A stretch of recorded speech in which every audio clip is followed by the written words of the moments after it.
সবার আগে বাংলাদেশ না সবার আগে বিএনপির নেতা কর্মীরা? প্রথম বাংলাদেশ আমার শেষ বাংলাদেশ, সেটি রাতারাতি পরিবর্তন হয়ে এখন হয়েছে প্রথম সংবিধান আমার শেষ সংবিধান, জীবন সংবিধান আমার মরণ সংবিধান।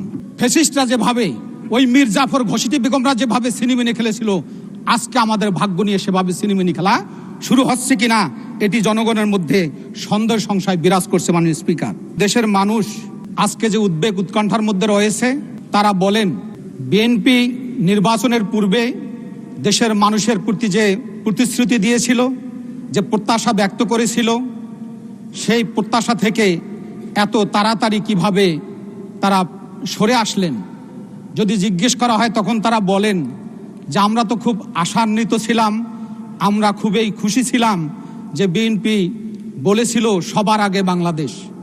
কিন্তু এখন দেখা যাচ্ছে যে বাংলাদেশ ব্যাংকের গভর্নর থেকে শুরু করে বিশ্ববিদ্যালয়ের ভাইস চ্যান্সেলর থেকে শুরু করে এমনকি আমার এলাকা তো আমি দেখেছি পেট্রোল পাম্পে তেল নিতে গেলে বিএনপির নেতা কর্মীদেরকে সবার আগে দেওয়া হয়।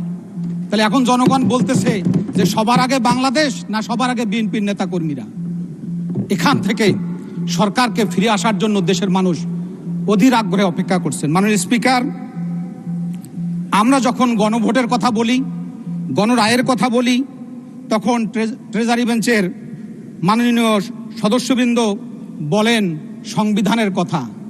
এদেশের মানুষ যখন বলেন যে বাংলাদেশ জাতীয়তাবাদী দলের দীর্ঘদিনের যে দলীয় সঙ্গীত প্রথম বাংলাদেশ আমার শেষ বাংলাদেশ, সেটি রাতারাতি পরিবর্তন হয়ে এখন হয়েছে প্রথম সংবিধান আমার শেষ সংবিধান, জীবন সংবিধান আমার মরণ সংবিধান।